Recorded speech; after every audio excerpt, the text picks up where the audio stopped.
What made him Just so kept good then? attacking. What made him? Well, you know what makes a fighter? There's a lot of things, but he didn't stand out in terms like he wasn't faster than everybody Right. or hit harder than everybody. Yeah, he he seemed like wasn't the John a Stockton of one-punch fighters guy. right here. He was a volume puncher, so Right. he would put guys away by breaking them down. He would break their will and crush them. That was what he would do. And he would do it with this fucking mean look on his face when he's just at the end of fights when he had guys broken.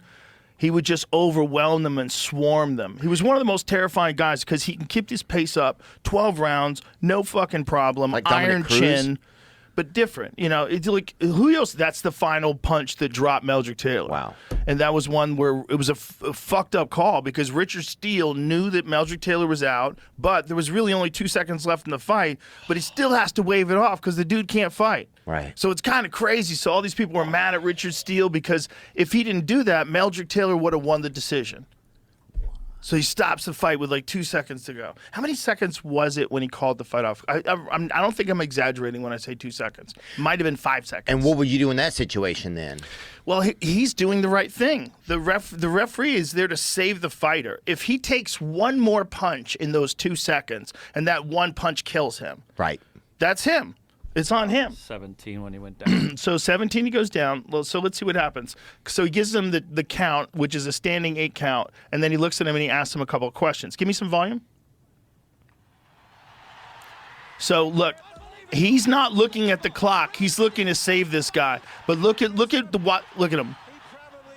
him.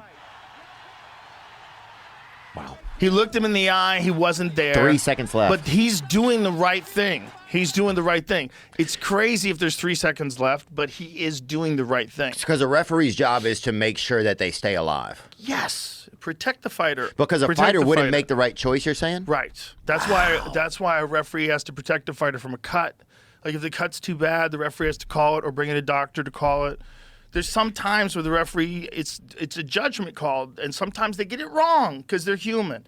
But it's a crazy job. They have the hardest job in the world. So the guys like Herb Dean, the guys like Mark Goddard, those guys need more praise because it's one of the most difficult jobs in all of combat sports other than being a fighter. The second most difficult for sure is being a referee.